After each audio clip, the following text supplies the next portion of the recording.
সুন্দরবনের ধারে এক ছোট্ট বনগ্রামে থাকত নানা রকম প্রাণী। খরগোশ, হরিণ, বানর, ময়ূর সবাই মিলেমিশে আনন্দে দিন কাটাত। বনের মাঝ দিয়ে বয়ে যেত একটা সুন্দর নদী, আর সেই নদীর ওপারে ছিল বিশাল এক ফলের বাগান। বাগানে যেতে হলে পার হতে হতো একটাই কাঠের পুল, কিন্তু সেই পুলেই ছিল সমস্যা। পুলের পাহারাদার ছিল ভোলা বাঘ। নামে ভোলা, কিন্তু স্বভাবে মোটেও ভোলা না। সে ছিল ভীষণ পেটুক আর লোভী। প্রতিদিন সে পুলের মাঝখানে বিশাল শরীর নিয়ে বসে থাকত, আর যে প্রাণী পার হতে আসত তার কাছ থেকে খাবার আদায় করত। বানর এলে 10টা কলা, খরগোশ এলে 5টা গাজর, হরিণ এলে যা মন চাইত তাই। কেউ না দিলে পার হতে দিত না। বনের প্রাণীরা কষ্টে পড়ে গেল। তাদের কষ্টের খাবার প্রতিদিন ভোলার পেটে যেত, কিন্তু ভোলা এত বড়, এত শক্তিশালী, কেউ সাহস করে কিছু বলতে পারত না। সবাই মাথা নিচু করে খাবার দিত আর চুপচাপ পার হয়ে যেত। এইভাবে দিনের পর দিন চলতে লাগল। তারপর একদিন সেই বনে এলো রাঙা, ছোট্ট একটা শিয়াল। গায়ের রং লালচে, চোখে দুষ্টু চাহনি, আর মাথায় সবসময় কোনো না কোনো বুদ্ধি ঘুরত। পুলের কাছে এসে রাঙা দেখল খরগোশ মাথা নিচু করে ভোলার হাতে গাজর তুলে দিচ্ছে, বানর কগলা দিচ্ছে, ছোট্ট হরিণটা ভয়ে কাঁপছে। রাঙা খরগোশের কাছে গিয়ে জিজ্ঞেস করল, কি হচ্ছে? খরগোশ ফিসফিস করে সব বলল। রাঙা মনে মনে ভাবল, এটা ঠিক না। পুলটা তো সবার, কিন্তু রাগ দেখালে কাজ হবে না, বুদ্ধি খাটাতে হবে।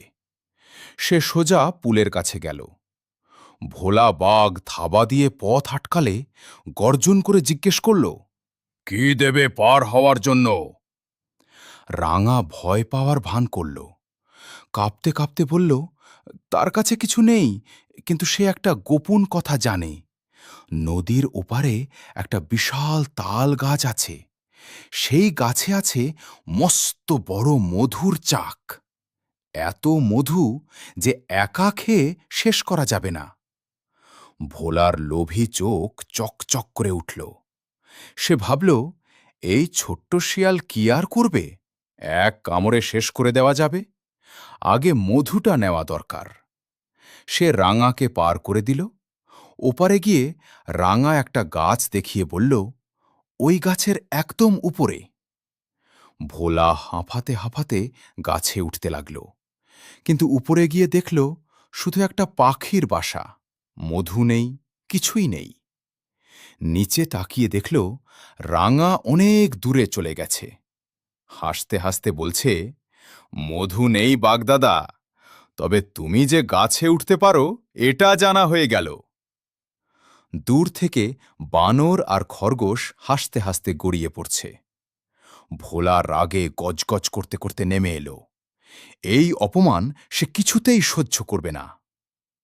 পরদিন সকালে ভোলা পুলে একটা নতুন সাইনবোর্ড লাগাল, লেখা, আজ থেকে ট্যাক্স দ্বিগুণ।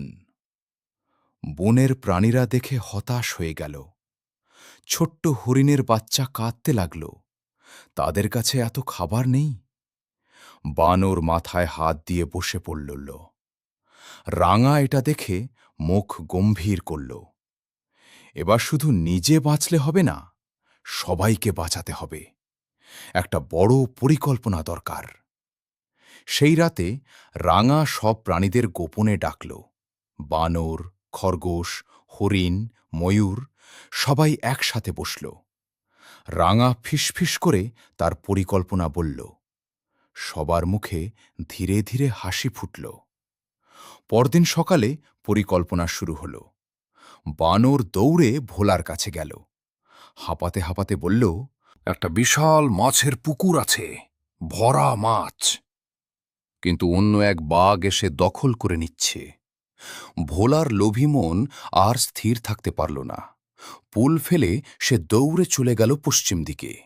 আর ঠিক তখনই রাঙার ইশারায় সব প্রাণী মিলে দ্রুত পুলের ওপর দিয়ে ওপারে চলে গেল। কিন্তু শুধু পার হলেই হবে না, রাঙার আরও বড় কাজ বাকি।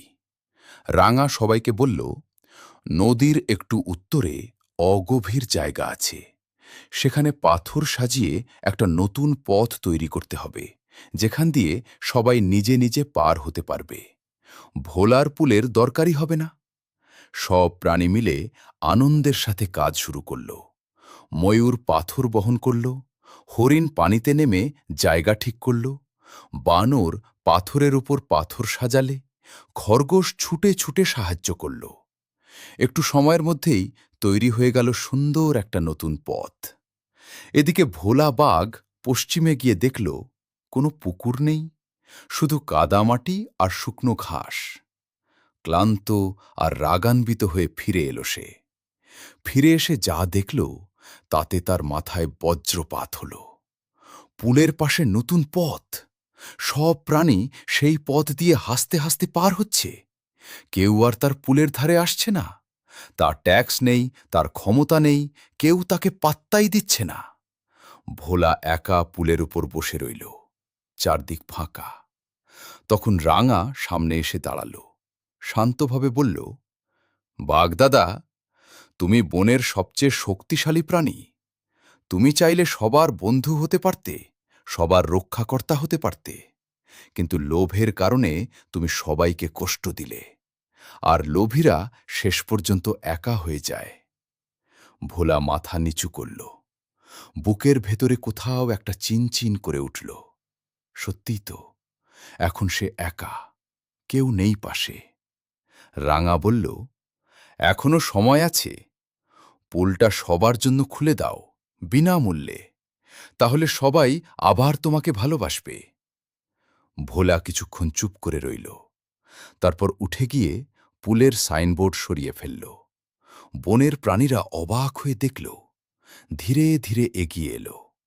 ভোলা এবার কিন্তু ট্যাক্স নেওয়ার জন্য না, ছোট প্রাণীদের পার হতে সাহায্য করার জন্য। বন্যা এলে সে পুলটা আঁকড়ে ধরে রাখে যাতে ভেসে না যায়। বৃষ্টিতে ছোট্ট খরগোশকে আশ্রয় দেয়। আর রাঙা, সে বনের সবচেয়ে প্রিয় বন্ধু হয়ে গেল। সবাই জানল, শক্তি দিয়ে সব জেতা যায় না, বুদ্ধি আর একতা দিয়েই আসল জয় আসে। আর লোভ, লোভ মানুষকে আর প্রাণীকেও শেষ পর্যন্ত এক